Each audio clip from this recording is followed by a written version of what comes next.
Hello, happy deadline day. Welcome to AFC News Day. What a day so far for Arsenal. What a day. It has been hectic. I don't know how everyone's followed deadline day, but I hope you've enjoyed it. However, you had the madness that comes with it. I'm here with my good friend Matt. As always, Matt, deadline day, man. It just is crazy, isn't it? It's crazy what can happen on deadline day. Honestly, like in a matter of hours too. It's quite fun to be fully involved in it. We've been involved in the last few years. Obviously, Tomiyasu deal, the Jorginho deal, just in January last year. So we have definitely been amongst it. But when your team isn't involved, it almost feels like not too many new transfers materialize, or you don't care overly. And I feel like today there's been quite a few new links coming out of nowhere, like Chalobah going to Palace, for example, and Jadon Sancho seeming to go to Chelsea now, and of course the big one for Arsenal. Yeah, it's been, quite some deadline day. We're going to get our teeth stuck into it, but we can jump straight in, Matt, with some breaking news. Some breaking news. It looks like Reece Nelson is on his way to Ipswich Town. We've got multiple reports coming out saying about how he's chosen Ipswich Town. I think interesting that it's come to this stage and we've now seen another player that looks like he might be coming in the final hour, which we will talk about. But Reece Nelson is heading off to Ipswich Town. Shout out to the nearly 300 of you already tuned in. We're going to go on and we're going to stay through until the window. We've got lots of special guests joining us as well. So all I can say is look forward to it. We're going to treat you guys tonight. Get your comments in, what you think of the transfer window so far, what you've made of it all. We're going to get our teeth stuck into all of it. So yeah, really looking forward to going through we'll go probably until 11:15 just to kind of dissect it all. We've all got Sky Sports News on in the background, the transfer deadline day show. I've got the live pages on the BBC in front of me, everything. We're all ready to go here. Yeah, it's just so much fun and games. But yes, we will have some guests joining us very shortly. Matt, first of all, I mean, we will touch on it much more in detail later, but I mean, we might as well jump straight into it, talking about the kind of business that we expect to be done. Raheem Sterling on his way to Arsenal. I've been following the story for the past kind of 4 hours, 5 hours. It's been a bit hectic, but yes, Raheem Sterling. Originally, we were kind of told that Arsenal distanced themselves from him, and it wasn't going to be happening. But then, over time, as these things can happen, last minute Arsenal have made a kind of move in the final hour, and it looks like Raheem Sterling is going to be joining Arsenal on loan for the season.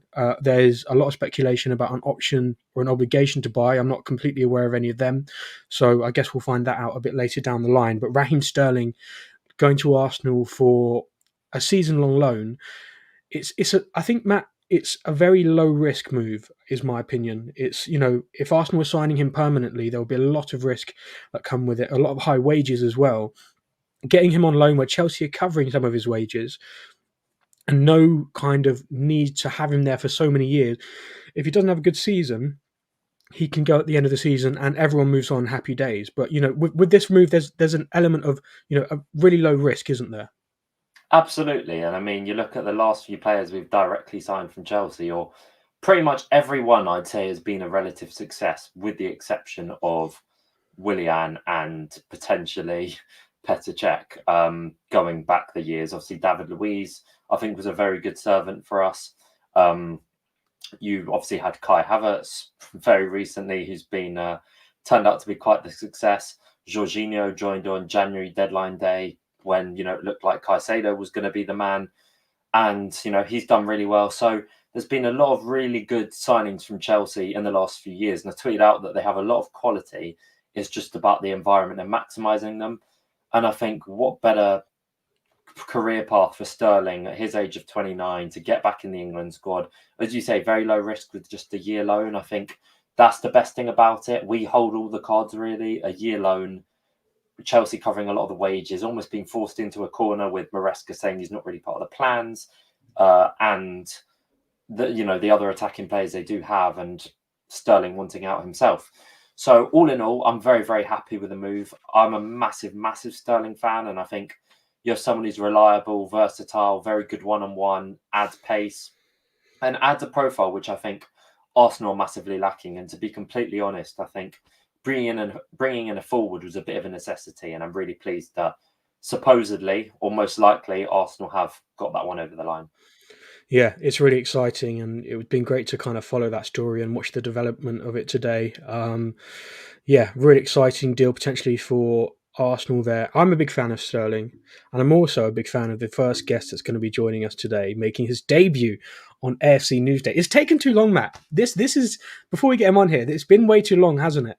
And I can't believe it's only today we're getting this man on, but it is my absolute pleasure to welcome George onto the stream. George, welcome to AFC Newsday for your debut. How are you, my friend?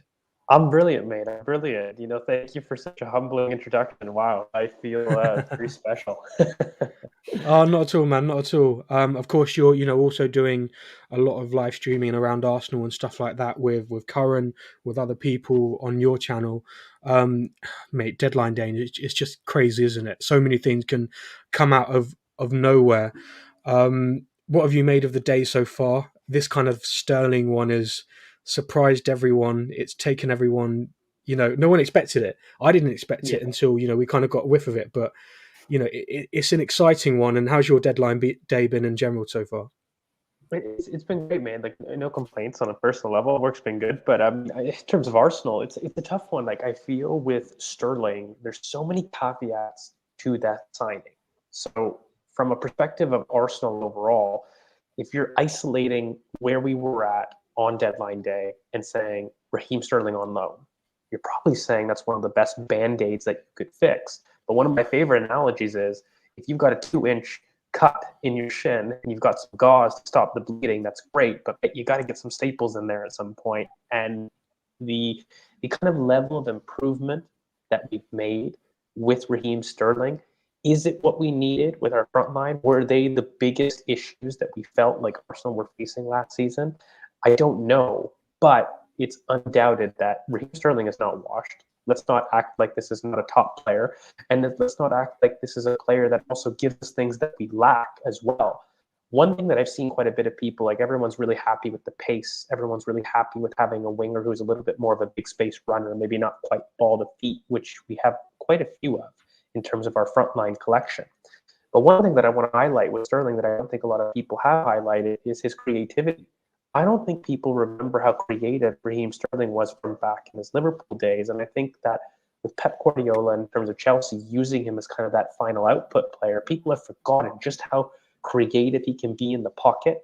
And I'm really looking forward to seeing how Raheem Sterling kind of goes back to some of those abilities against low blocks. And I really think he's going to offer us something different and remind people, potentially maybe taking his old number and also reminding people of his old skills. 100%. Yeah, he's an incredibly creative player, and he was just when he was at City and Liverpool, like you said, George, he's just so highly rated. Everyone was like, he's one of those top guys in the Premier League, one of those top wingers in the Premier League. And the questions are, what's happened? And I mean, you could just say Chelsea, and that would be a very valid explanation as to what happened. It's not exactly the most easy environment to thrive in, and he's had injuries that have halted him at Chelsea. Just looking at his stats, obviously Raheem Sterling, 29 years of age. He's been around forever. He's still only just 29. And last season, in 43 appearances, he still scored 10 goals for Chelsea and 8 assists. Let's not hide away from it, a struggling Chelsea side. And back in his days at Manchester City, he just always scored, and he always seemed to score against Arsenal as well. But he's one of those players that I think, like we were saying earlier, George, that it's incredibly low risk because he's on a loan. And we've got a comment here as well. Someone saying permanent or loan, what's okay for Arsenal on Sterling? And I think a loan's the best move on this one, because you're taking a player where there are questions and there are risks attached to him. Is he getting to the stage of his career now where he's not at the top of his level anymore? Has he lost something since he's gone from Manchester City to Chelsea?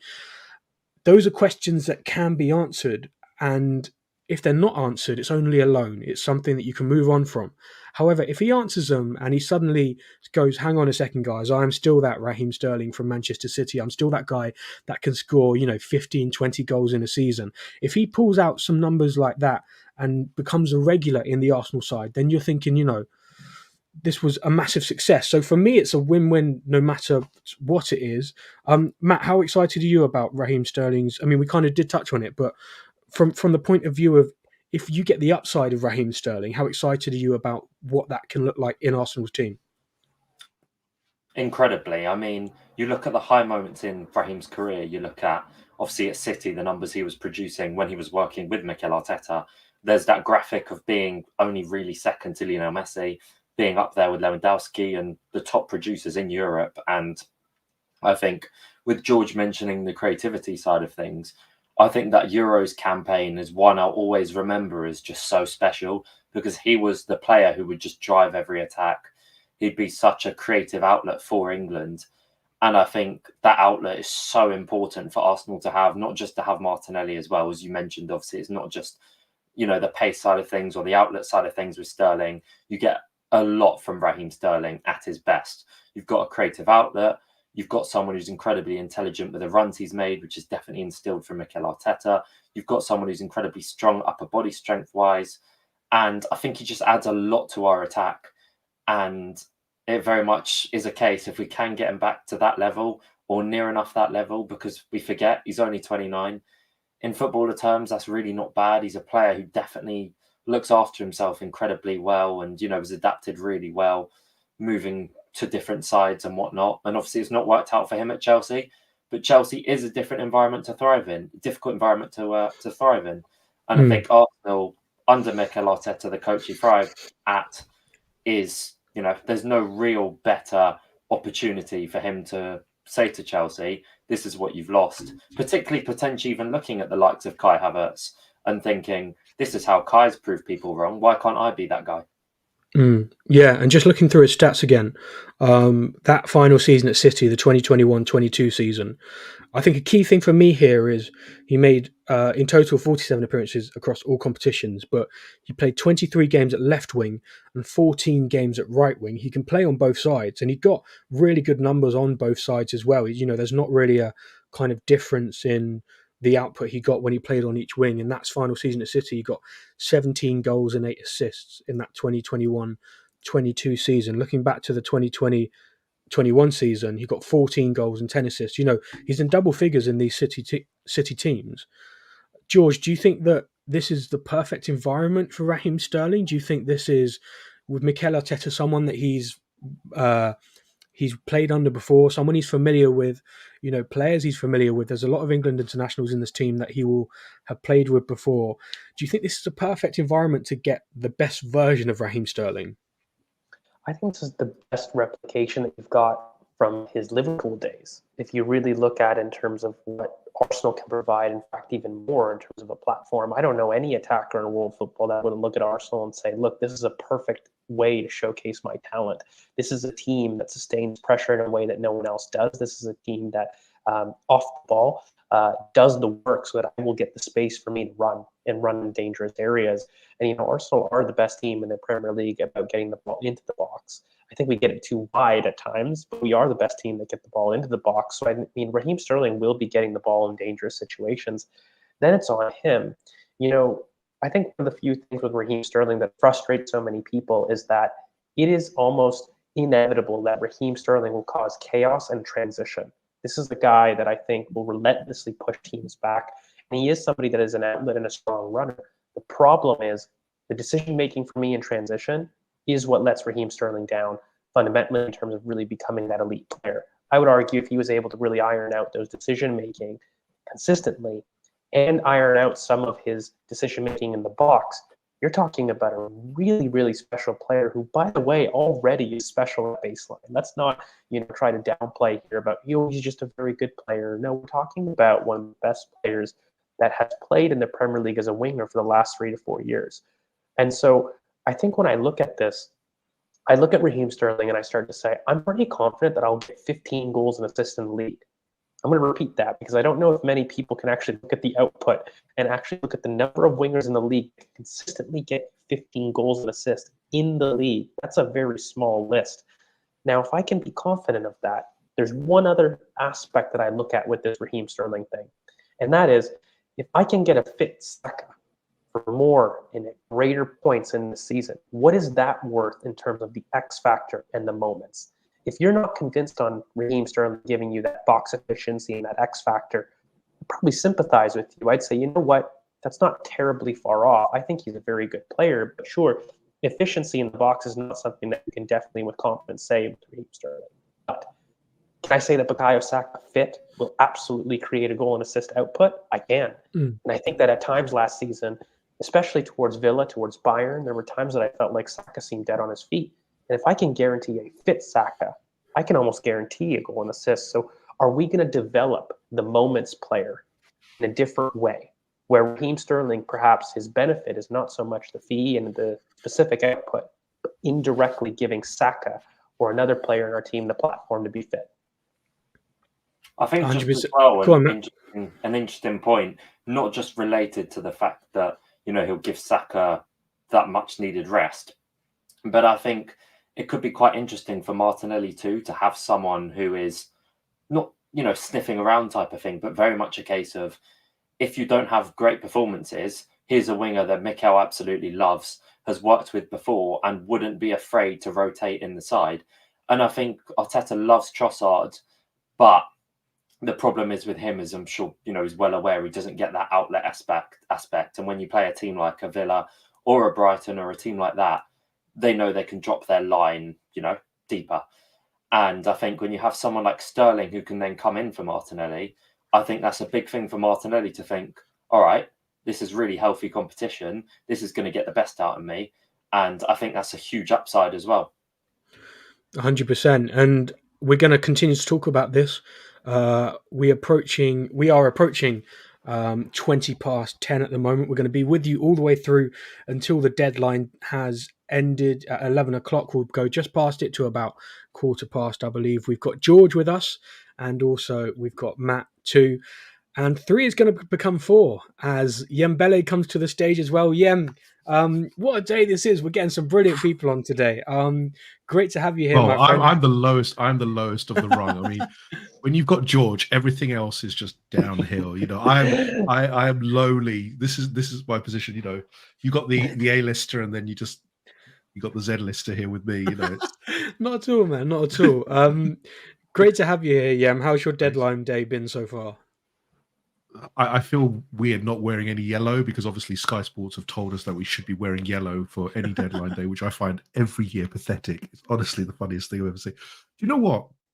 We all know it because we've been in group chats and we've been talking all of this. It has been one of the most roller coaster days I've actually seen in a transfer deadline day for us the last 3 to 4 years.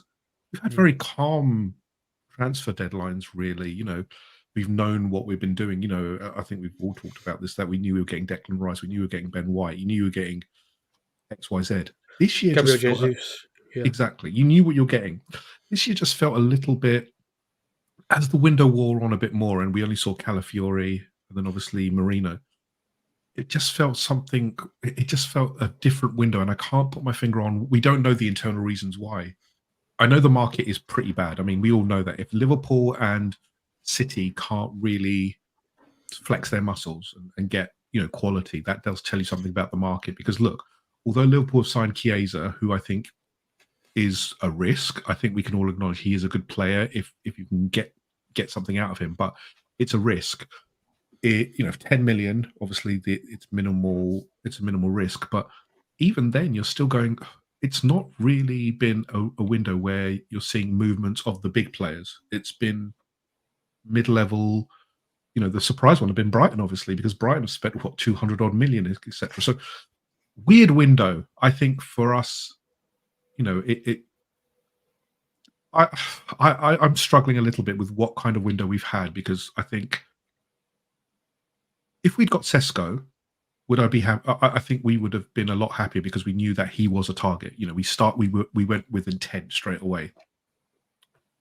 Where we are now, and I think we can all acknowledge, is that we looked at a solution that can meet our budget and our demands. We didn't want to commit to someone who we're not going to have.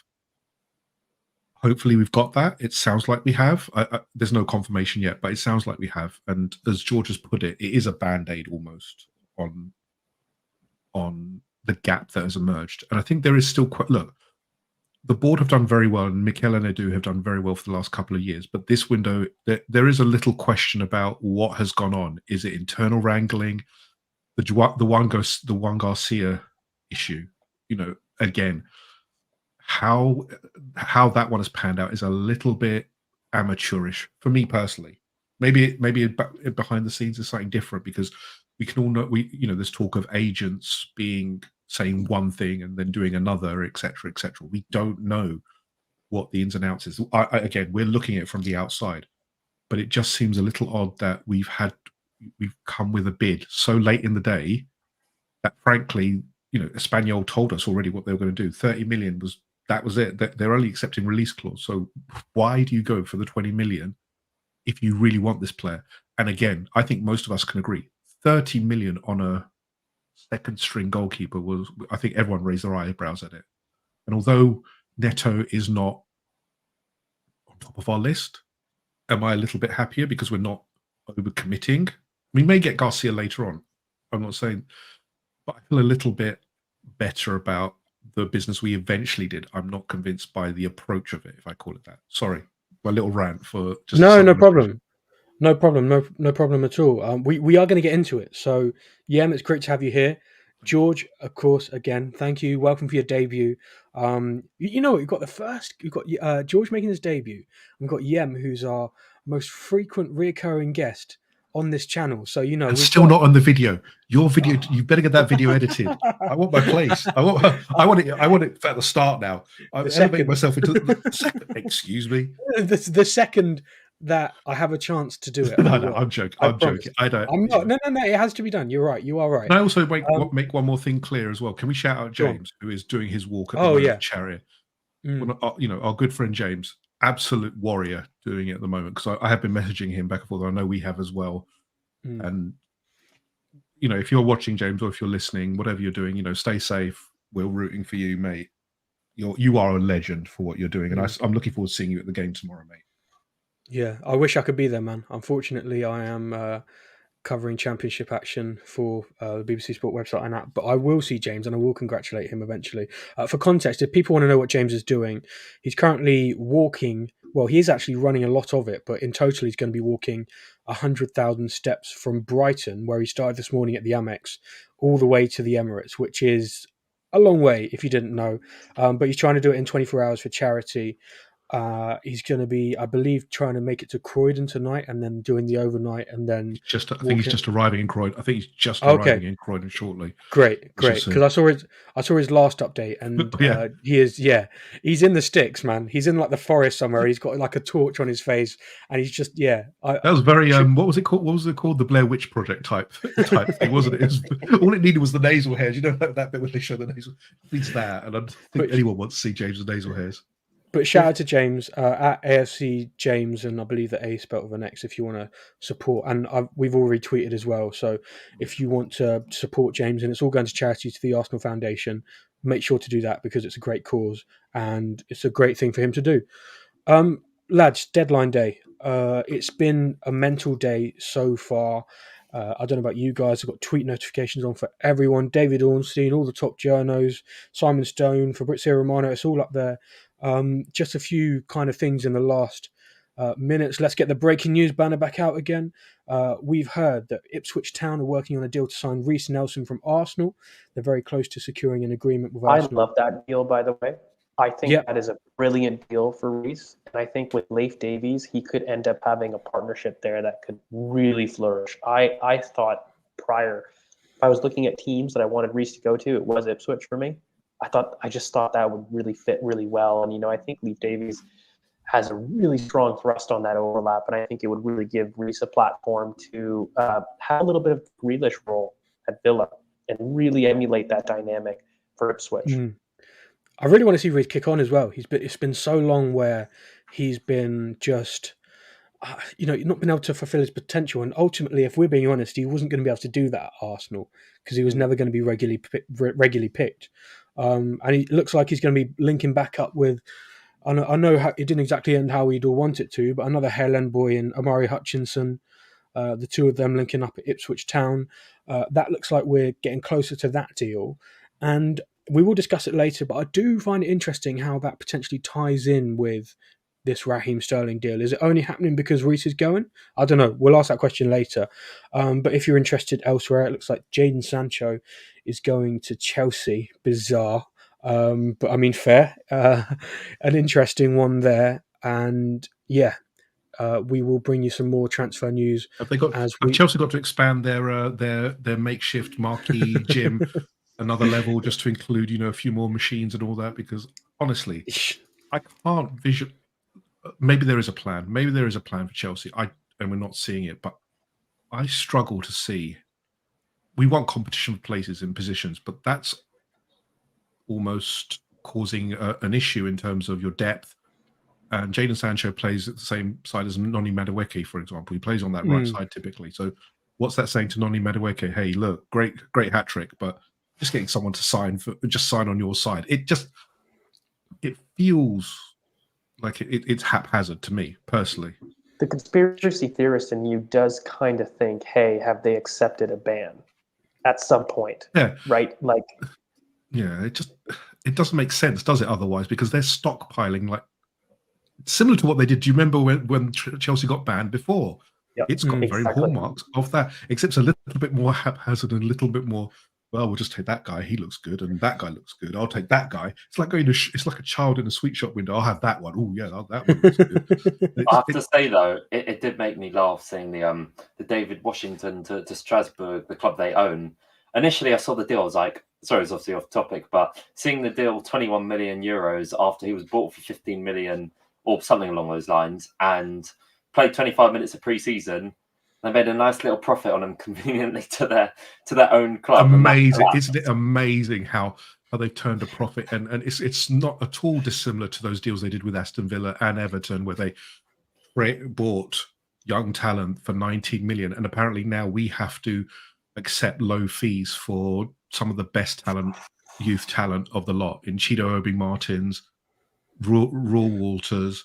And I mean that Obi Martin deal seems like is it potentially going to court? I saw someone say they all go to tribunal eventually because they're youth players. They have to go to tribunal. Yeah, but because Chido is a youth player, as in he didn't even sign professional forms. They have to go through more steps, so it's a lot more long-winded. But the tribunal, effectively, from what I saw in an article, is Arsenal are arguing because Chelsea and Everton and these players have inflated these fees to 19 million for players who are not as well known. Then why are we not getting the same amount? So you either look at the fees, which I think is absolutely correct, or we get 19 million, etc. Because these players are more well known. Amari Cozier-Dubry is one of the highest rated valued youth products in any of the youth systems. So if they can't get 25 million, for example, or 19 million, similar to what Chelsea got, then you either look at what's going on, or they pay up. Sure. Just to bring you another update on the Raheem Sterling situation. I'm just reading. Raheem Sterling to Arsenal is said to be a season-long loan, with Arsenal having no obligation to buy.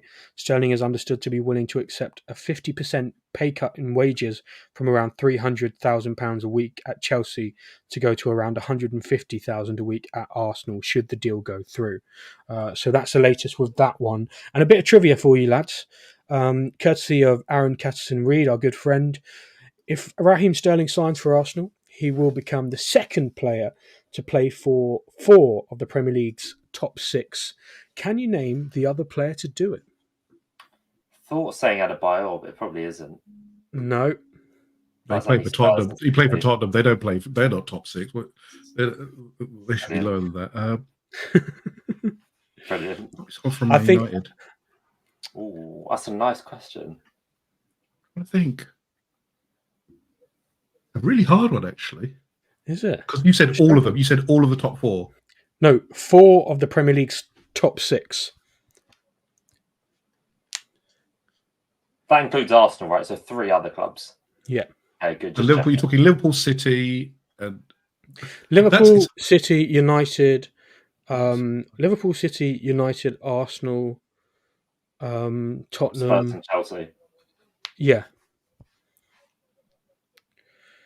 Do you know what? I'm afraid you're taking too long. I'm going to tell Oh, you. God, Position? gosh. Can we have a It's position? Nicholas okay. Anelka. No position. Oh, Fair of enough. course, Nicholas and now. Yeah. There we go. There we go. That's the first and last trivia we will ever have on this channel. Right, let's talk about it then. So Arsenal's transfer window so far. Get your comments in. We've got over 2,000 people tuned in at the moment. So get your comments in the chat box. If you're watching on YouTube, please do subscribe. If you're watching on Twitter, then please drop us a follow at AFC Newsday. All of our Twitter handles are here, so please check them out. George, of course, you do the Cannon pods, so make sure you check out that one as well. Let's talk about the transfer window. And we have, wait for it, we've got some slides. Here we go. Round of applause, everyone, for the slides. No, it's just me. Okay. Right. We've got some slides. That was Paul. We've got some slides. Ku was saying Sterling is good. I think he's good as well. Transfer deadline day. It's been crazy today. But I want to talk through all of the signings Arsenal have made so far, including the one which, we're all expecting to be made permanent later on tonight, which is Raheem Sterling. We will get there. But first of all, Arsenal signed, of course, back at the start of this window, Riccardo Calafiori, and he signed from Bologna on a deal believed to be 45 million euros, which has been Arsenal's most expensive transfer this window. Riccardo Calafiori, Matt, I will come back round to you. We've seen him in pre-season a little bit. We've seen him in the first couple of games of the season. He's made some small cameos. What have you made of him so far? In footballing ability, obviously not in aura, presence, and looks. What have you made of his footballing ability? It's difficult to look past that, isn't it? Stop it, Matt. Stop it. Move on.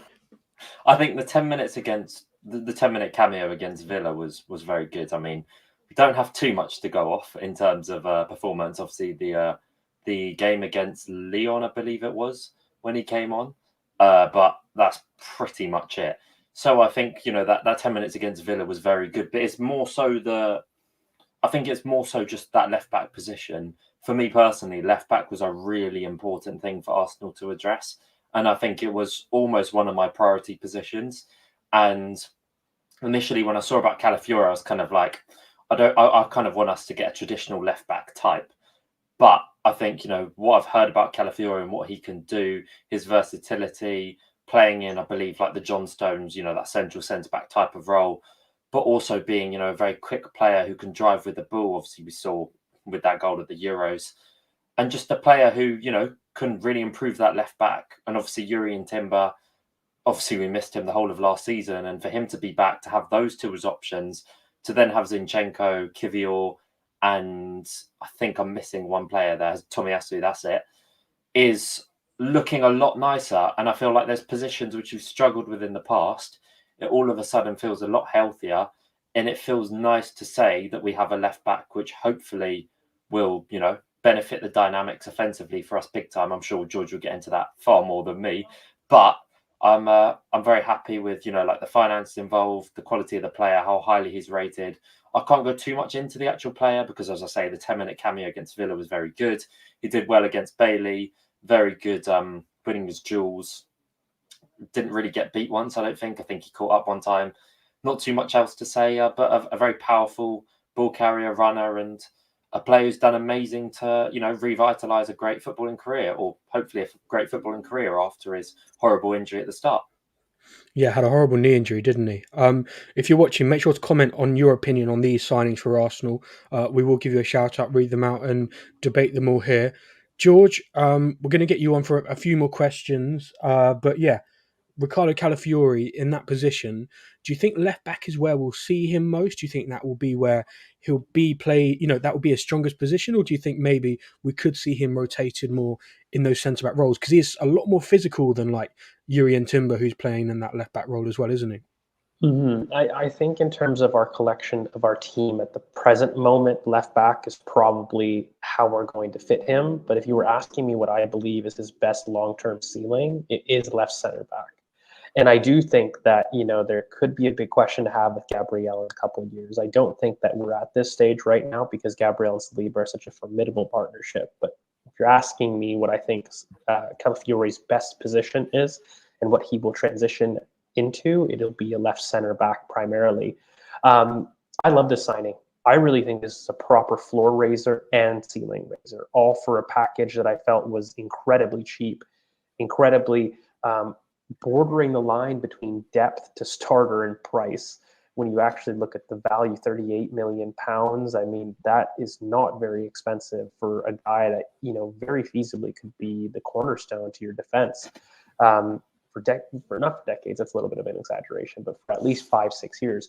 And I think you're looking at a player for me that's got so many brilliant qualities. He's incredibly brave. His mentality is something that I really feel is his biggest strength. You talk about that injury, guys, there's very few people that walk again after that type of injury. It was really not just a normal injury that he came back from. And then when you start to look at kind of the responsibility he takes in terms of not just in build-up, but also in terms of situations when there's chaos, he is that type of person that you get calm with. I look at defenders, and a lot of times when there's chaos, I look at who's taking responsibility and who's reacting, who's proactive and who is reactive. And one of his best qualities is that he's got impeccable awareness to situations, and he's got incredible anticipation to danger. And he has a brilliant ability to provide thrust in terms of some of the ball carrying that we've seen. The one little criticism I might have is this is maybe a nerdy thing. I think if you watch Calafiori enough, his long sprinting distances, they kind of end up losing a little bit of ball control in the longer carries. Or for me, at least his sprint is brilliant off the first 5, 10, 15 yards, but he does tend to slow a little bit in terms of the longer carries. So I think describing him as Ben White is a little bit not accurate, only because I think Ben has incredible running power that can maintain over not just short, but also long distances, which is what gives him that stamina to continue on the overlap. I think Calafiori will go there. He's not somebody that's afraid, and he actually has brilliant crossing ability as well. It's just, I don't think we'll see it in quite the same dynamic ability as Ben, but I think Calafiori will be a little bit more intelligent in the pockets that he picks, and we'll see a little bit more variation in terms of the underlap as well as the overlap with Calafiori. But very excited about this signing. I'm incredibly positive, and I think that we've got ourselves a gem here. I'm with you, George. I think he's a really exciting signing too. And, we've spoken about long term there, but with short term, do you think left back would be this season where we see him most? Do you think he'll have to fight for that kind of spot? Because you've got Timber when he's fit, Tomiyasu, Zinchenko. As much as he's going to go down the pecking order, he'll want to put himself there. And I think Arteta will play him at points. But do you think we will see Calafiori this season at left back? Absolutely. And there's been this tweak recently. I don't know if you guys noticed, but if you watch Zinchenko's role in possession, the left back has actually moved to left center back, pushing Gabriel a little bit out wide, as opposed to traditionally in seasons before, you've looked at Zinchenko stepping into midfield to form part of the block. I think this is a rule tailor-made, by the way, not just for Zinchenko in terms of hiding some of his biggest weaknesses and arguably some of Gabriel's in build-up. I think this is built for Calafiori. And I'm really excited about that interchange. I saw it at times last season with Kivior, by the way, with Gabriel. We actually did see that rotation at times, but I don't think we really carried it as pronounced as what we're seeing right now. And I think that this is going to be the best way that we're going to see Calafiori in the team right now. I do look at Timber. One of my crazy shouts has been Timber in midfield, and finally Mikel Arteta answered my prayers so that I'm not a kook on Twitter, and he did confirm that's something that he can see, and it is something that I felt Timber could offer. But ultimately, that left back spot, guys, it is probably the most changed position of Arsenal in the last 12 months, and we need stability there. I felt that we've needed somebody to dominate that position and say, this is mine, and this is what you need to expect from me. And I do think that Calafiori has the potential and the ability to do that from the get-go. I think it's so exciting with the amount of players Arsenal have got in that position and the kind of competition we'll see for it this season at Arsenal. It is really exciting. You are listening to and watching AFC Newsday on Transfer Deadline Day. We've got 19 minutes left until the close of the window. We're still waiting on confirmation of Raheem Sterling to Arsenal. We're waiting for confirmation of Eddie Nketiah and his move to Crystal Palace. That one's gone weirdly quiet in the last few days, but we are hoping that one will still be confirmed as well. Matt, correct me if I'm wrong. I think that's about it. Are we waiting on anything else? Well, Neto got announced a few hours ago as well. Yep. And otherwise, I think that's about Well, it. Reece as well. Reece as well, Yeah. Reece as Reece, well. Reece Nelson as well to Ipswich Town. He's agreed a deal to go to Ipswich Town. So I think we might see a few deal sheets across. So I just got news that the Raheem Sterling one will probably need a deal sheet. Will need a deal sheet. Okay. Which was inevitable. It's such a complex deal. You're talking, quite a. I know not everyone is aware of how transfers work, and we still don't know the ins and outs fully. Breaking news, I think we need. Go on, one sec. Matt, wait a second. Matt, one second. Matt is here with some breaking news. Wait, 1 second. Breaking news with Matt. Matt, go for it. Well, I'm presuming Crystal Palace tweeting the phone emoji means that Eddie Nketiah is getting announced. Brilliant. I haven't seen the video, so could be some other coincidence, but I'm pretty sure a phone emoji with a hashtag CPFC in a London-looking video is Eddie Nketiah being announced. So there you go. It looks like it. I'm just looking on Twitter myself now, and it looks like Eddie Nketiah is that late in the day. I know. Tell me about it. I think he'll do well at Crystal Palace. George, I will, just before we let you go, I want to get your thoughts on that. Eddie Nketiah to Crystal Palace. I mean, you followed the youth ranks in this team for a long time, as well as, we have as well. And he's someone that has always been incredibly talented. He's always been a goal scorer. He's always had a really good attitude. And, I think the way that he come into the team those years ago, some of the goals he scored it's been quite admirable, his attitude. And he's also got bags of ability, hasn't he? And I think he'll do really well at Crystal Palace. Yeah, I mean, when people get excited about Cheeto Obi Martin and that entire fluster, I mean, people forget, who set the record and who broke it was Eddie Nketiah. And, back in the U18s, he was the one to set those records. And I think people forget just how talented that boy is. And, he's actually one of my favorite stories in football because he's one of those players that is incredibly coachable. And so when you look at it, it's not just some of the talent, but you look at some of the strides he's made, you can make the argument he's probably been one of the most improved players that Mikel has been able to do when you look at what he's come into the team with and what he's been able to adopt and transform himself into. I think that you're looking at somebody also that hasn't had minutes for as long as he's been around. If you actually look at his career minutes in terms of in adult football, it's been quite low. So I'm looking at a player for me personally that could peak later in life. And I always have described Eddie Nketiah for me as a goal getter.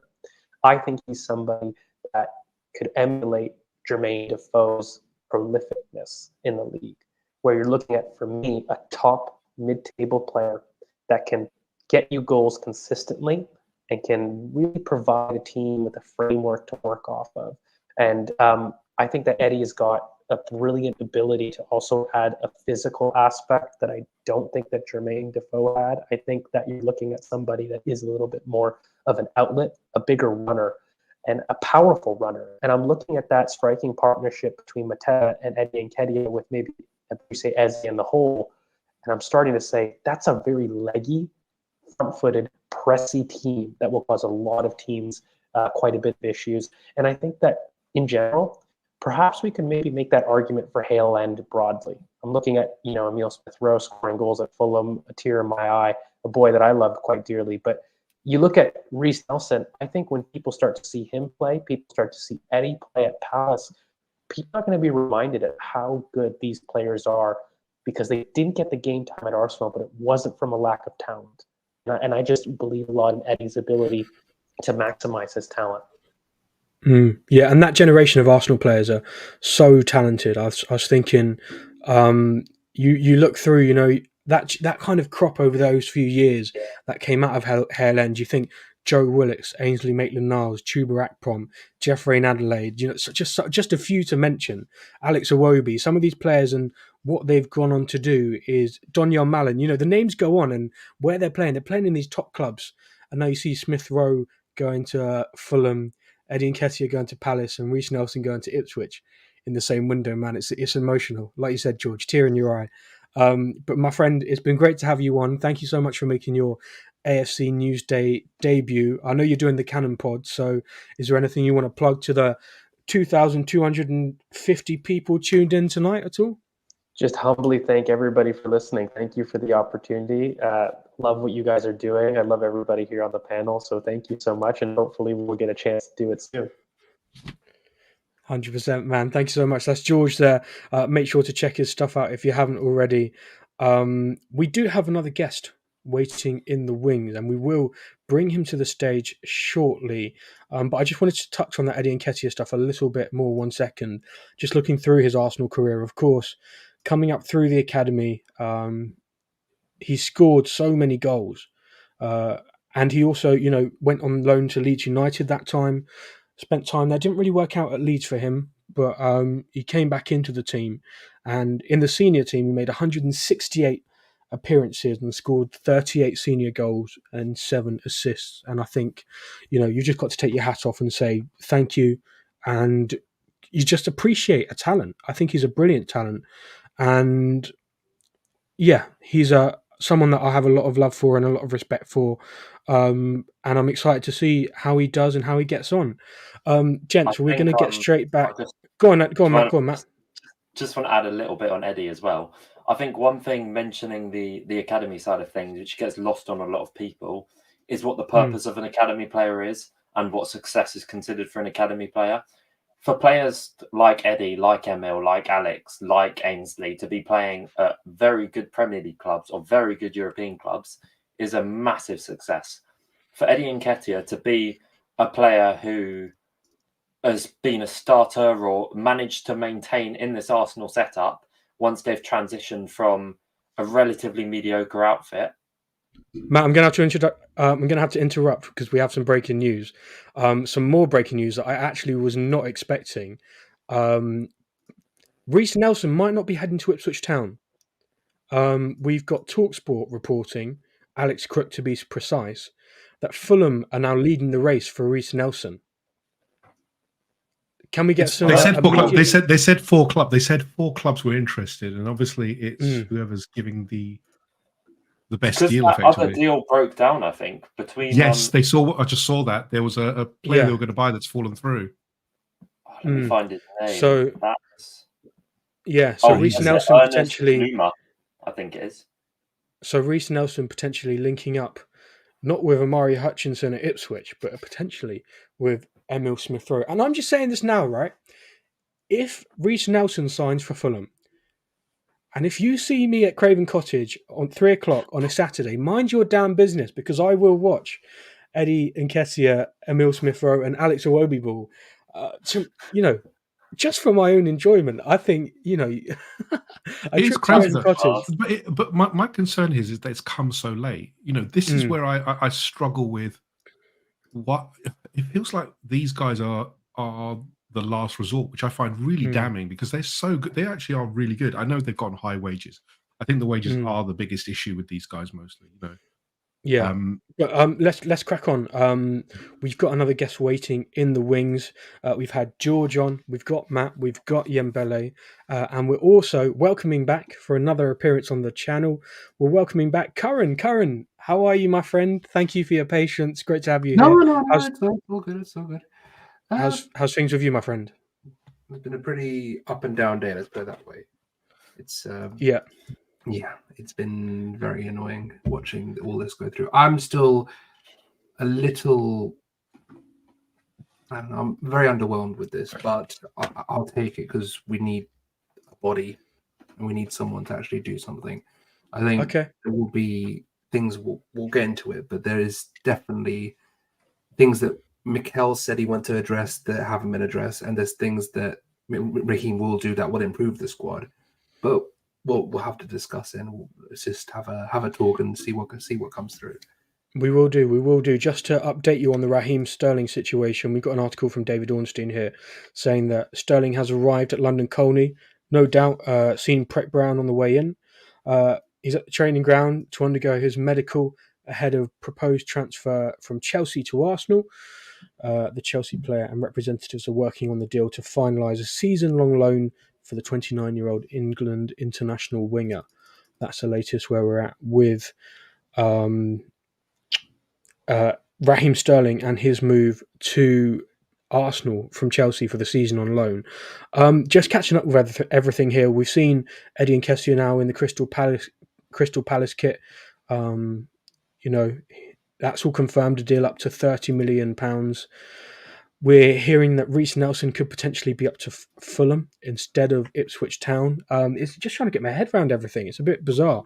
That will need a deal sheet if it is Fulham that have come in late for Reece Nelson. I just hope that it gets done for Reece and it's not something that we're like, oh, it was all done too late and he ends up coming back and sits on the bench for a season. I hope it does get done for Reece. But, I mean, let's jump back into the transfer dealings this summer for Arsenal. Again, comment down below your opinions on the window so far, the players that you like, the players you don't like, players you think Arsenal should have kept hold of, players you think Arsenal should have gone for. Transfer deadline day here on AFC Newsday. Let's bring the slides back up. We've spoken about Calafiori. Karen, have you got anything to add on Calafiori? And I know you heard a lot of what we were saying earlier, but Calafiori, you really encouraged and excited. What he brings is something. Everyone always mentions the West Ham and the Fulham games in December last year, and the Newcastle game as well at St James's Park. The problem we had with all of those games was we couldn't get past basically in between their strikers and their midfield. When they're pressing, that we were unable to basically get through that central area and around the center circle and progress the ball quickly through the lines. That was what we were struggling with, and this is something he will help with a lot, because his ability just to give and go, run with the ball, be able to shield the ball, play in tight areas, and make sure that he can over a 5, maybe a 10-yard, just burst past someone. He's very good at that. So that is something that he'll bring. So the main thing that they've addressed this summer was those games where we lost last year, in terms of the Merino signing, which I'm sure you've got stuff on as well. This signing, and those the main things. That's what we wanted to address: the ability just to have someone that is able to access the middle of the pitch. That was the main thing we missed last year, especially with Partey out. But yeah, so that is the main thing with this guy. And obviously he allows us to have a bit more security in duels out wide. We've struggled with that, even with Kivio, if you remember the Bayern game, or with obviously with Zinchenko. It also allows us to do multiple systems with our build-up. You can also set up with a 3, for example, Gabriel centre back, Calafiori left centre back, and Saliba right centre back, and then push wide forward. Or you could push wide, or you could put Calafiori into midfield. There's a lot more fluidity around our build-up with him involved, and that's what he'll provide. Jurian as well provides this, and it gives us a bit more. A good left-sided defender that can play both centre-back and left-back, whereas Timber is a right-back playing left-back, trying to show defenders onto his strong foot. That it gives you a different dynamic in terms of what we could expect from a more out-of-possession standpoint, because it allows us to be a bit more front-footed in duels. So that is that will definitely bring. But yeah, I think it's a good signing. I think it'll be one that will allow us to play more on the front foot. He's very good at actually crossing the ball. I think people have mentioned that a lot. He's actually one of the biggest crossers of the ball in Serie A, because he was mainly moving from central wide areas from centre back. As of Motta system, they tend to play a lot in the middle and then try to shift players wide to cut back inside. So yeah, the whole Bologna system is very much built for him to come in, because the actual pace that they play at is a very similar pace that we play out as well. So yeah, it's a very good signing, and one that I hope will go on for maybe another contract cycle as well. So let's see. For sure. Just to bring you the latest on Eddie Nketiah, he signed a 5-year deal at Crystal Palace, and he's going to wear the number 9 shirt which is quite a nice touch. He looks good in the kit as well. I think he's going to do really well at Crystal Palace. Matt, you haven't got any breaking news to tell us again, have you? No, you were looking like you were going to say something then. Oh no, I was just making sure my laptop fan wasn't too loud. Oh, no problem.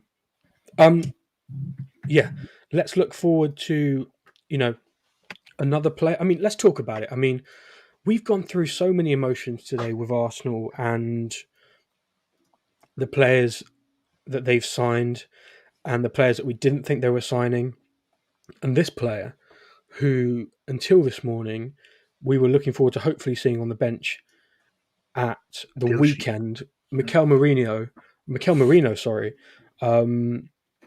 Man, I mean, first of all, really exciting signing. Someone I'm really excited to see at Arsenal. Yembele, I'll come to you first, and then Matt, I'll go to you after. But man, the news today that he's picked up an injury, suspected fractured shoulder, after Gabriel fell on him in training. Oh, it's just bizarre. I don't really know what to say to it, Yem. Do you want to kind of just... It just feels like we just get bad luck. I mean, last year we signed Urian Timber, first game, got injured. Mikel Merino,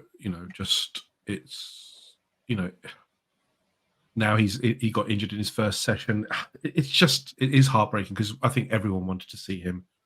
They all thought, look, he's a left-sided player. He'll surely get minutes. And, I don't think he would have started tomorrow, to be honest. I thought he would be maybe on the subs bench. But yeah, this is really disappointing because I think we're all excited to have someone in our midfield who is A, left-footed, B, good height, is a winner. He's won the Euros with Spain. Looks to have the profile that we want in a midfield complement to Declan Rice and Martin Odegaard to complete that kind of triangle. I'm not saying that he necessarily will be in that midfield with them all the time. He seemed to have the traits. Yeah, it's very disappointing to hear the news this morning that he's got a fracture. We suspect if it's a shoulder fracture, it's about 6 to 12 weeks, which is... It's just not a fracture, to be fair. Like, honestly, you don't just walk off a fracture. No, you don't. You can't. It's not. It's 6 to 12 weeks. It's 6 to 12 weeks. 8 to 12 weeks. Yeah, and if it has to. If you want it to heal properly, for muscle movement, etc., you're going to have to go the full 12. You have to let it heal properly. You can't just rush them back. So it's really disappointing because typically with Arsenal, as we know, we don't have the best of luck with injuries. It seems like we're just, we're riddled with these kind of long-term awkward injuries. Tomiyasu seems to be injury prone all the time. Gabriel Jesus again. It's frustrating because, we were all talking about it. We've had such a, I wouldn't say it's disappointing, but it's less than the expectations on this window that we thought would happen. And for one of the key signings to get injured, who we wanted in a key area, which was the midfield, it is deflating. I can't lie. I personally feel deflated. I think everyone in our group chats, everything is deflated over this because it's just not what you want. It's confusing more than anything, to be honest. Yeah. Like if it was like, okay, he's pulled a muscle a couple of weeks, or even with Jurian was like, well, it's absolutely terrible news, but like it's an ACL, we can basically rule him out for the season. With this, it's like, is a fracture? Is it a fracture? Is it? What's going on? Because Mikel goes, it's a fracture, but it'll be 2 to 3 weeks. That doesn't make any sense. There's no fracture in the world in your body that has that. Even like even a toe or like a thumb or something. It's not a 2 to 3 week recovery. So I just think it's just a case of waiting for whatever scans they're going to run, see what happens. I think honestly, if he's, it's more likely he just misspoke and he's misunderstood what's happened. I think that's the most likely scenario, in all honesty, because it doesn't really seem like he's trying to do some kind of Mikel doesn't tell the truth, blah blah blah blah.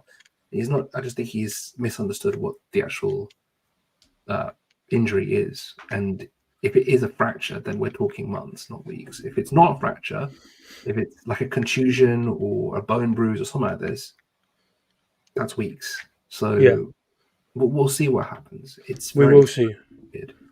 We will see indeed.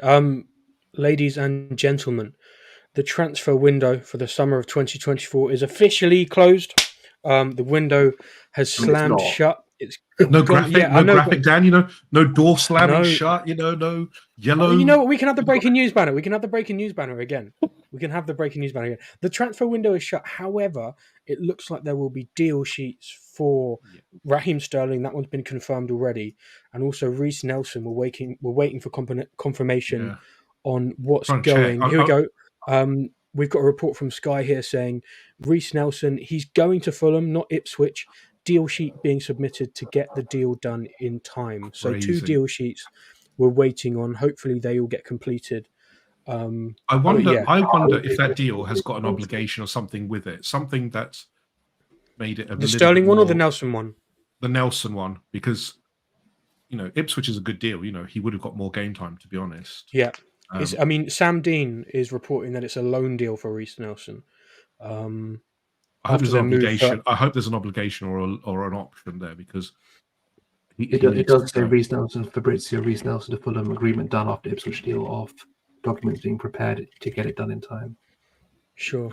Poor Ipswich. I mean, they had Broha happen, collapse, and now they've got Reece Nelson seemingly front runners. And it's funny how things all of a sudden just come completely alive on deadline day, isn't it? Reece Nelson, rumours all window that maybe he could go.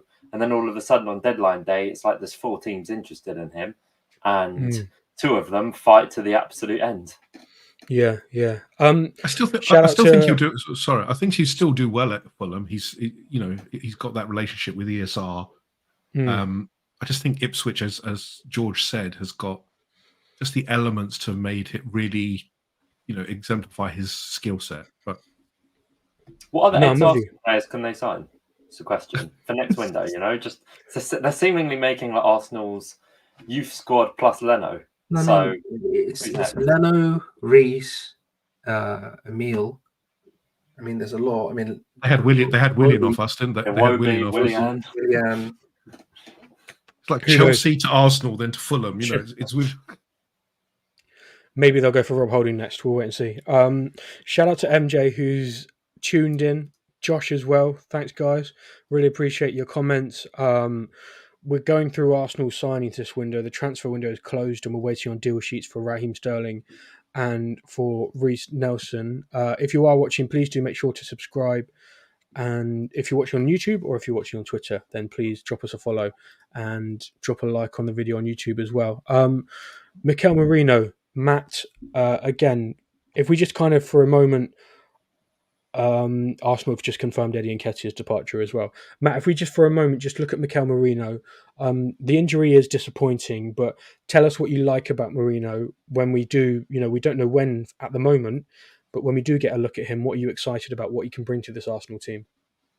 I like a lot. I think obviously the injury is just so unfortunate, isn't it, really? And I think the timing of it is really, really frustrating for me. Not that he was going to get thrown in straight away, but equally, obviously, he's obviously had a bit of a pre-season and hasn't played since the Euros. So it's not like he was going to be playing, 90 minutes tomorrow or anything like that. But I think when you have that international break and then you have Spurs and Man City away from home, I think the reason Arsenal were quite happy to go different for the last 2 windows is they feel like they have a very settled squad and they're not relying so much on players to adapt. Whereas last summer, Havertz and Rice was really important because they were nailed on starters. And I think whilst Merino probably will be a, relatively huge player in the first team, Arsenal are at a point where they've got a lot of continuity in the squad that it's not, you have to sign this player really early on so they can have a pre-season so they can bed in. And I think with Merino, obviously, that dual stat is being mentioned a lot. I think the experience, the leadership he brings, I think the biggest thing is Martinelli, no question about it. And I think, ultimately it's optimizing your best players and optimizing your best outlets. And I've never really watched Merino play, obviously at the Euros and the odd Sociedad game in the Champions League, but very, very little. So I can't say too much bar the surface level. But, what I've heard is very good at quick releases and, who's obviously in that Xhaka type of mould. I think there are differences, which I'm sure others will allude to. But, he's of that profile, which I think Arsenal very much need, that 8 profile, someone who could cover as a 6 at worst case scenario. And I think it just really bolsters physically and quality-wise that Arsenal midfield. And I like the fact that we're not afraid to bring in another player who's closer to, like a 27 or 28-year-old than, insist on buying 22-year-olds or 21-year-olds all the time. I like the fact we're happy to be like, we've got a very, very young squad, but we can accompany it with experience. And the older signings we have made have been brilliant, generally speaking. Jorginho was shrewd business. And of course, Leandro Trossard, not exactly old at all, but one of the older players in the squad, speaks for himself. So very happy with the signing. And it is just brutally unfortunate that the injury has happened. And hopefully it's not a fracture. And hopefully it's not as bad as perceived. Touch wood, touch wood. Just got some more breaking news as well. David Ornstein's tweeted about the Reece Nelson move, saying about how it's off to Ipswich Town and he's now joining Fulham on loan, a season on loan.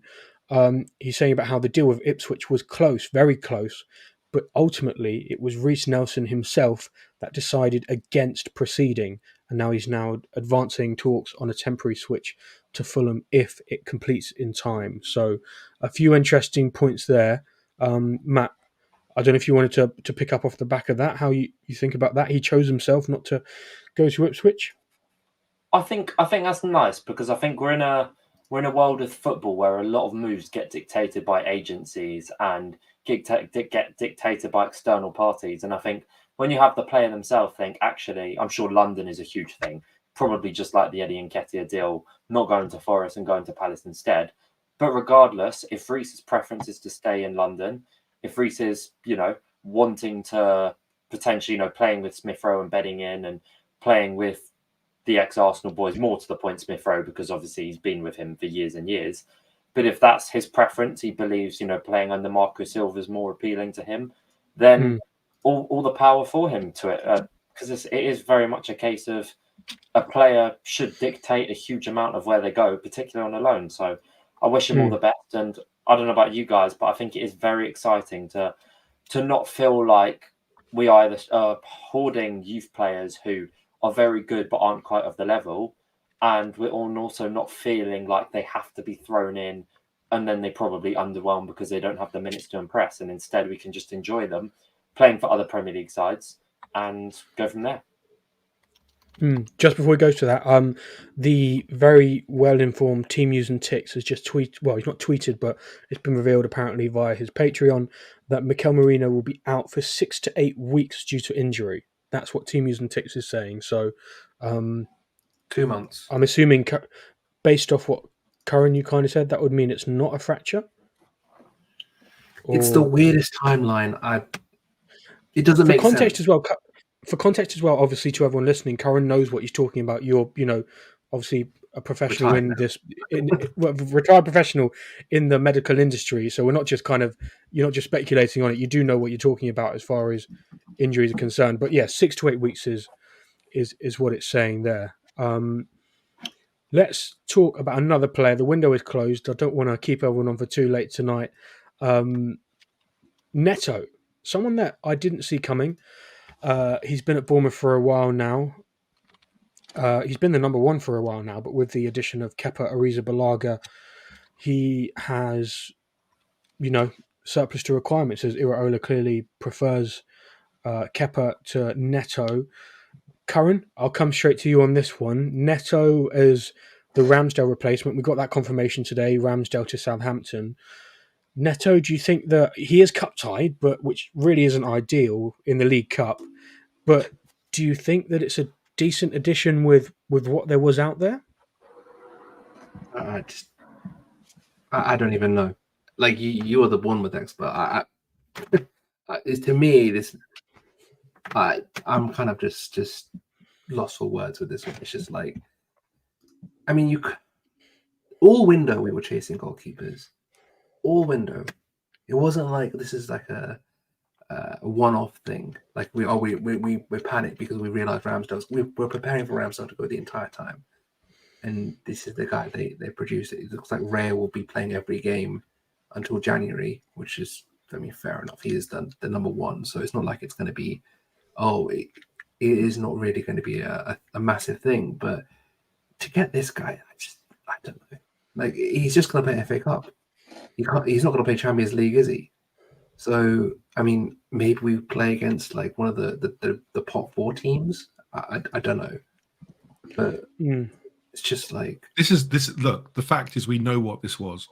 This was a scramble signing that we thought we could be clever with Garcia signing, and once Ramsdale was confirmed, we'll go to Espanyol, put some money in front of them. They'll say yes, and everything will be hunky dory. That didn't happen. Espanyol stuck to what they said. 30 million, that was it. They stuck to that, and we had to scramble. Who did we go for? We went to, we use the contacts because we know who Neto's agent is. It's Kia Drabchin. Good relationship with Edu. Edu has wanted Neto for a while. So this is probably Edu looking at the options that he had. And it is what it is. As Karan said, it's one that we didn't see. But it's the only thing I can say. It's a loan. It is a loan. We haven't committed anything to him long term, because to me, is he the required quality? Probably not. As a if we're going to put him in, am I going? Dan, you know more than we do, as Karan said. But whenever I've seen him, he's not really impressed me that much. I think he had one game against us where, as usual, the goalkeeper has a worldie. But this is a desperation signing, in terms of who can we get, because our first choice, we were going to drop 30 million, which again, I still have problems with, on a reserve goalkeeper, is not available. So it is what it is. He's here now. We have to support him. I think Neto's an interesting one. I think, having seen him at Bournemouth, I think, and heard from the Bournemouth fans as well, a lot of them have been a lot of them like him because he gives you the quality of, he'll punch you the air, and after making a save, he'll kind of, raise his arms to the fans. And, he's a good keeper. I just don't think it's much more than that. And I think from what I've been fans, told anyway, he doesn't play out from the back very well, does he? No, he's not the best with his feet. And I think that ultimately it does just sound like a last minute kind of planning, a last minute signing just to get someone in through the door, to be honest. Well, the thing is, we knew that Arsenal wanted two goalkeepers actually this window. They're looking at a third as well. It is just another. Who can we get? The worst thing is we're going to be buying another keeper next year. Another keeper for 30 million as well, because Espanyol will not go below the RC. Do we think he'll come back and agree personal terms later on? Do you know what? Again, Cara, the thing is, it could all change. That's the problem. He could look. The fact is, we did talk to him, and we said we want to hit. He's agreed personal terms, everything.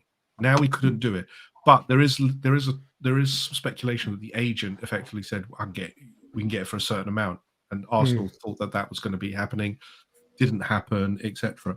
But Karan's right. Next season, we could go back for him, and he could say, "Well, actually, Real Madrid want me, or someone bigger wants me. I'm going to go there." Then your whole plan is someone that respects me. You know what I mean? Like it feels like a huge disrespect to just have this guy waiting the entire window, and then go, "Oh, we're gonna pickpocket over a couple of million," even though we were telling you that we want you. It just feels very sort of nickel and dimey. Doesn't feel like something that we should be doing. Like, if you can't have the funds for it, you don't have the funds for it. We clearly have the funds for it. We do, but we're paying it all up front because our season in Spain are paid all up front. I understand. But it's just like if you don't have the facilities to do the deal, why wait the entire summer? Have this guy, because we were seeing reports about this guy in July, weren't we? Yeah, the thing is, I think the Aaron Ramsdale deal scuppered all of this because everyone thought Ramsdale would get an early deal probably, and it didn't materialise because obviously we all saw it. Southampton wanted originally, but then they were going for the goalkeeper from Feyenoord. That fell through, so that's the only reason Aaron Ramsdale's here at Southampton now, probably.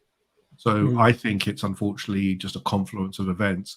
But you're right; it is it's unusual that we're in this situation now where we are haggling over if it's a supposed primary target, which it feels like since we did, Mikel probably did his thing and started talking to this player.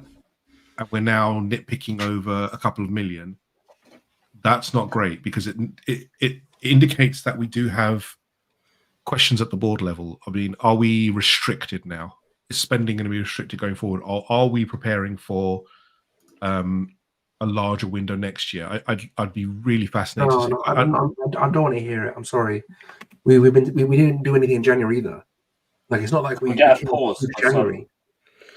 We've got some breaking news, lads. We are just going to jump in 1 second. Two pieces of breaking news. First of all, Reece Nelson to Fulham. Here we go. Loan deal has been done and documents were all completed in time for that one. So Reece Nelson, he's heading to Craven Cottage there. And also with Arsenal, Raheem Sterling, here we go as well. The agreement has been reached on the loan move from Chelsea. Chelsea accepted the final conditions and the player wanted the move. Also spoke to Mikel Arteta. That's all from Fabrizio Romano saying the agreement's done. Documents are all expected to be okay. And I saw Miguel Delaney also said that the documents were with the lawyers by 10:30. So it was all completed in time. So can I do an off-piece question? Are you a here you go or a here we land person? I mean, it's a there we land, isn't there we land, isn't it? There we land, or here we skedaddle. There's so many now. Someone, I've seen some ridiculous ones. I've seen, I am circumcised. Yeah, that's the my days. Twist my nipples. Whoa, Karen. I know. I've seen some. Whoa. I just want to interrupt this, by the way, to say how random that, not Arsenal related, but Everton submitting a deal sheet to sign Armando Broja from Chelsea. Oh, yeah. Very, very, very. That's got to be one of the latest deals to just suddenly be reported. Ornstein tweeted at 11:10. But Everton are struggling.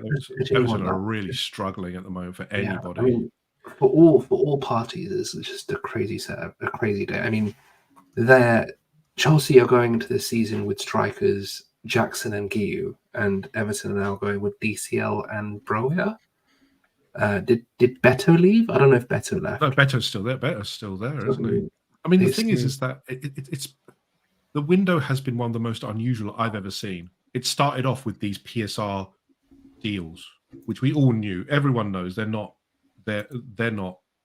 legit deals, if we call it that. They're just there to fulfill the PSR requirements that these clubs skirted for a long time: Chelsea, Everton, Aston Villa. And then you started to get into, we thought there may be an explosion of transfers, and it never happened. Look at the biggest one that did not happen, Osimhen. All summer was talked about. Never serious about it. Is he staying at Napoli? Sorry. Yeah, I mean, I saw the deal that Chelsea offered. I was reading the article on the deal. They weren't even serious. You can't be that. You cannot go into dealings like this with a big player and expect him to go on half wages to a team who are not even in the Champions League. You're not offering him. You're not. He's. I wouldn't say he's my top player. He's a very good, very, very, very good player. You can't be that disrespectful to that kind of player. Yeah, I'm crazy. Just looking through as well through the transfer window, James Ward-Prowse has signed for Nottingham Forest. The man that once said he could potentially be a one-club man at Southampton has now played at 3. And an interesting point as well is Ipswich Town have really had a blow this transfer deadline day. At the start of the day, it was Armando Broja and Reece Nelson could potentially be coming to the club, and both of them have collapsed right at the end, and they've not got either of them in. So Broja's one. They found an injury. He's got an injury. That was it dragged on for a bit, didn't it? Yeah. But yes, lads, we're not going to stick on for masses longer. We're waiting. I'm sure the Sterling one won't be confirmed until later tonight. We've got Sterling. We've got the here we go. Yeah, for sure. But I'm sure we'll get the club's confirmation tomorrow morning, later tonight. But it is all done. Reece Nelson as well to Fulham. Take it. We did talk. Yeah, it really is. It really is. It's been one hell of a day. Yem, can you tell us how you feel about Raheem Sterling coming to Arsenal? I mean, we have touched on it earlier on in the stream, but there's been clearly a bit of a kind of some demons in Mikel Arteta's head so far this season with playing Gabriel Martinelli. He started both the games, hasn't he? And then Trossard come on and he's made an impact, and especially that game at Villa. Do you think that Raheem Sterling is potentially the answer to that left-hand side? Can he do a bit of both of what Trossard and Martinelli can do, you think? It's hard to say, actually, because Trossard has done nothing wrong. I mean, He's done well when he's come on. He scored clutch goals for us. He was he was our second highest goal scorer last year. So you can't really argue with his performances and what he's offered to the team. Martinelli, we already know there are issues, and people are saying, "Oh, it's the connectivity on that left-hand side."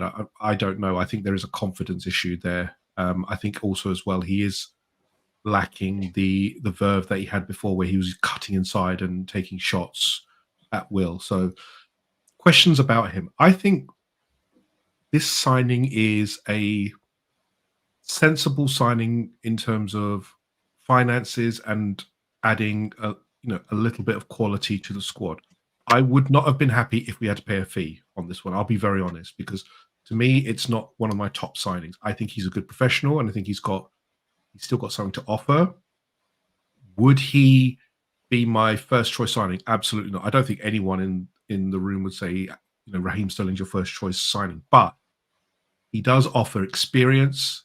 He's still a very good player, can play both sides, experienced international and has played in all the competitions, so it's not unfamiliar to him. But obviously, I think we've done. Can I just pause you 2 seconds? Sorry, we will continue your answer, but I just wanted to bring this. This isn't Arsenal related, but we've got some breaking transfer news. Shocked about, I think. Birmingham City have agreed. Bearing in mind, Birmingham City League One, Birmingham City have agreed a fee with Fulham for Jay Stansfield, and I don't know if you saw this morning, but they bid £10 million for Jay Stansfield, which was ridiculous. Bearing in mind the League One transfer record is £4 million. And Sam Dean's reporting that Birmingham City have agreed a transfer fee with Fulham for Jay Stansfield for £15 million plus £5 million in add-ons, a 20% sell-on clause, and a £100,000 bonus if they're promoted to the Championship. That is absolutely insanity. Is that setting the new bar? Effectively. There's always landmark moments in transfers. The Championship. Cardiff doing all these kind of large transfers.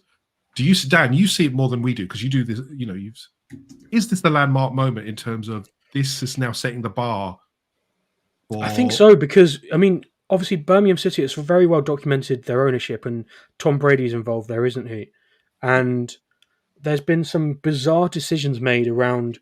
They had John Eustace in there, and they decided when they were in the playoff spots that they were going to sack him and bring in Wayne Rooney, and Wayne Rooney ended up getting them relegated, which was just bizarre in itself as well. But this is just, I think it's insanity. The transfer record was £4 million, and if this one goes for this deal is a total of £20 million for a League One team, which is just absolute insanity. And down the line, Birmingham City, you don't wish it upon a club, but it could potentially get them into trouble as far as FFP constraints. Wrexham are in League One as well, aren't they? Wrexham got promoted to League One as well, yes. And so they started the season really well. I wonder if their ownership, given the limelight and the profile on them, will feel, look, we have to probably do something in a similar vein at some point. It's going to kickstart this kind of inequality within the League One system, which is already there in the Championship. If you look at the Championship, there's an inequality already because the parachute payments typically mean that you can buy, etc., and it's typically those teams who go up. It's very, Ipswich are kind of a rarity.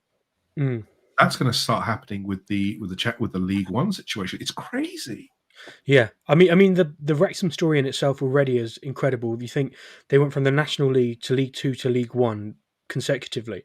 That's just ridiculous in itself. Ipswich going from League One to the Championship to the Premier League is an incredible story. And I think Wrexham won't be too far behind, to be honest. But that is just an incredible £20 million deal.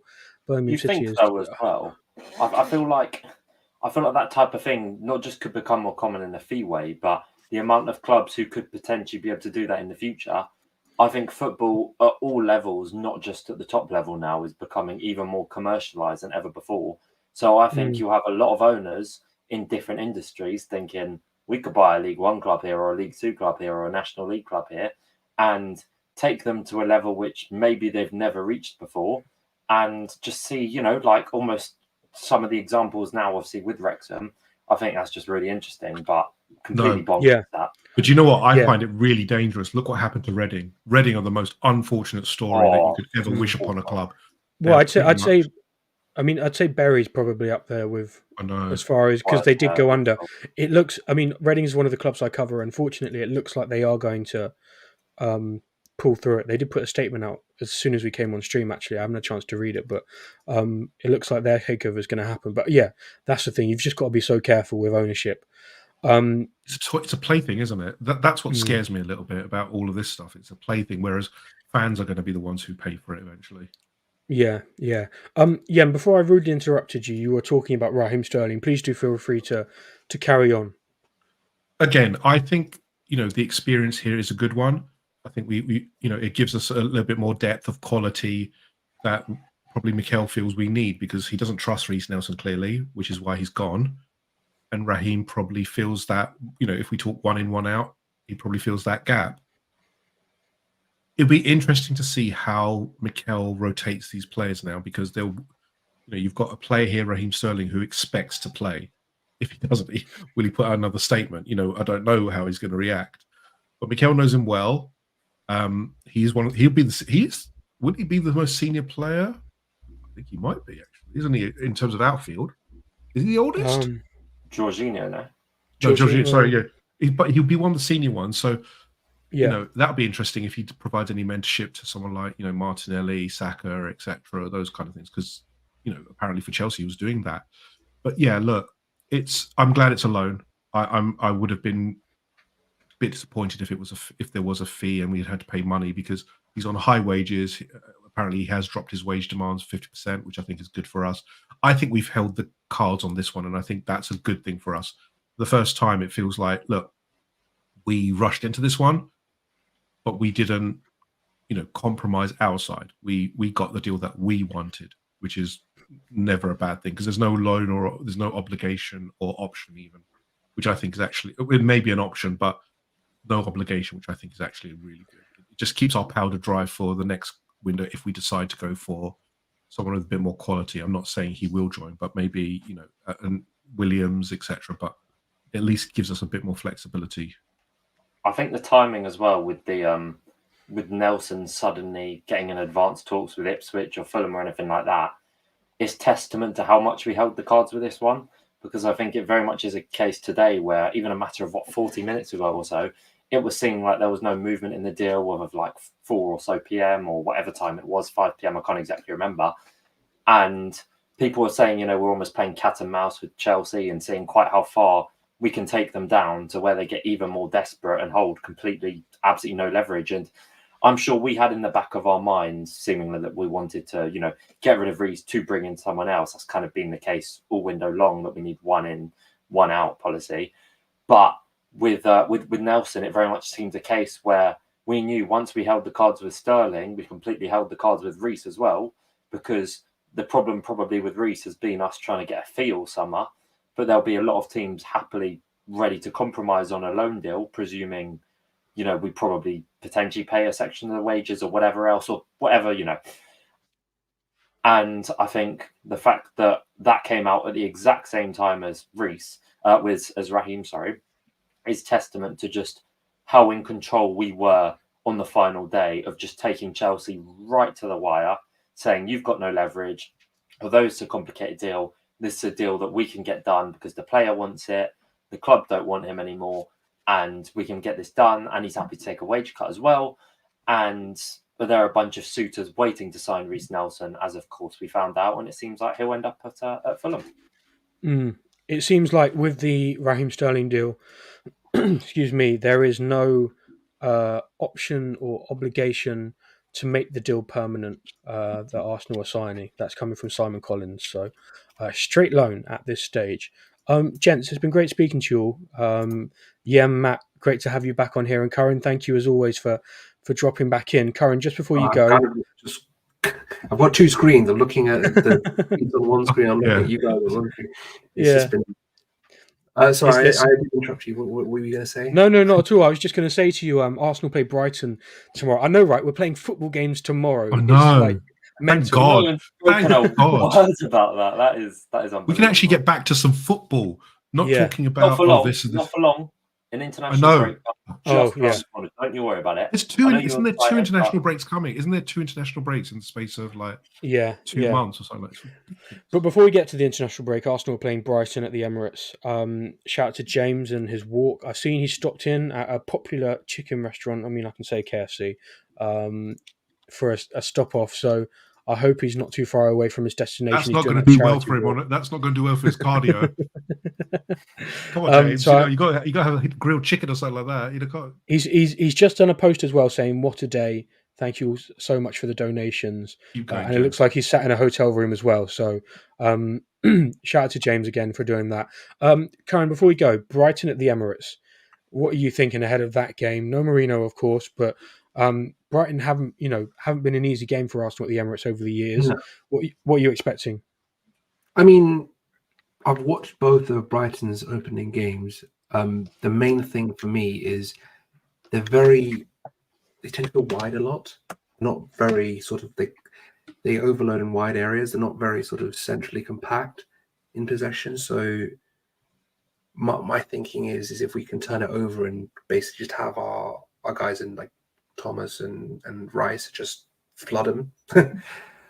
Hopefully that's the main way we get through them. And I think we have enough defensive security in wide areas now, with the likes of Timber or Calafiori or whoever it is, with Martinelli, with Saka, to double up and shut them out a bit.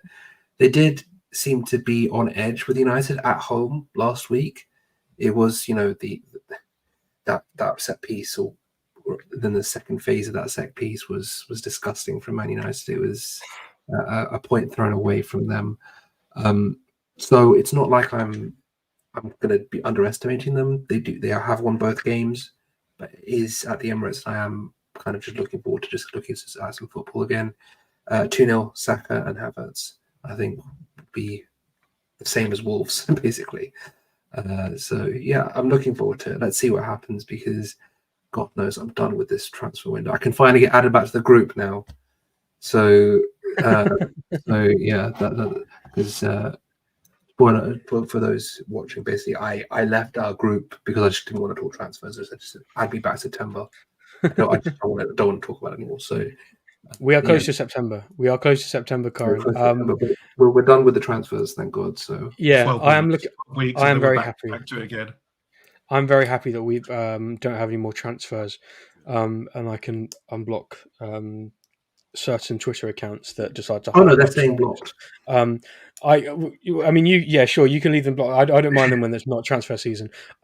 Just as well, Kaya from Football London saying Arsenal's move for Raheem Sterling all but done. Agreement's been reached. Apparently, Raheem Sterling was really keen to make it happen. That was key. No loan fee and no obligation. So really no risk at all with this. The wages as well are severely subsidised compared to what he was on at Chelsea previously. So I think a really good deal for Arsenal there. Gents, it's been a pleasure. Thank you so much for sticking with us this transfer deadline day. Man, I would say I'd sleep through like 4 days, but I'm working tomorrow on some championship action. So I'm looking forward to that one. Guys, again, thank you very much. It's been a pleasure. Matt, thank you, my friend. Are you looking forward to... Are you going to the Emirates tomorrow? Yeah, Matt, you both there? Karen, are you there? I am not there. I refuse to see James in this, whatever. I refuse to support it. I did donate, but I refuse to see this monstrosity of whatever he's doing. I saw him in the dark. I literally, all you see is his face. Oh, it was ridiculous. Did you know what? Karen's raised a very good point. I'm probably sitting near him, and he's going to be walking quite a lot. The heat is not exact. It's still not cold. It's not. No, the dude's going to be like. I've been at the Emirates too much recently. Way too much. James was like, I need to sit down as well. James. It's hilarious, by the way. I've just realised, because there's been so much going on with transfers. We had our Champions League fixtures announced yesterday, which we'll have to talk about in the future. Does anyone know how the draw worked? Because I have no clue still. Yeah, the draw's fairly easy. It's the fact that we don't know the scheduling till tomorrow. So we don't know who plays first. But we've got the 8 opponents. The goal, right, is to finish in the top 8 of the league effectively. Yeah. So yeah, but I think we got. I think we got a good draw. Ogar's happy that it's just a loan, because his career may end up just like that of Williams. He misses a lot of chances. Well, I mean, we'll wait and see. Gents, it's been a pleasure. Matt, you're at the Emirates tomorrow, are you? Unknown. Ticket You don't exchange. know. I'll keep having a look. Depends if I can get one for a price I'm happy to pay. And yeah. I wish you luck, my friend. I wish you luck. Karen, thank you very much. And thank you very much to the 2,415 of you tuned in. I really appreciate the support. And again, if you can follow us at AFC Newsday, if you can subscribe to us on YouTube, we would really appreciate that. So thank you very much, everyone. And we will see you again very soon.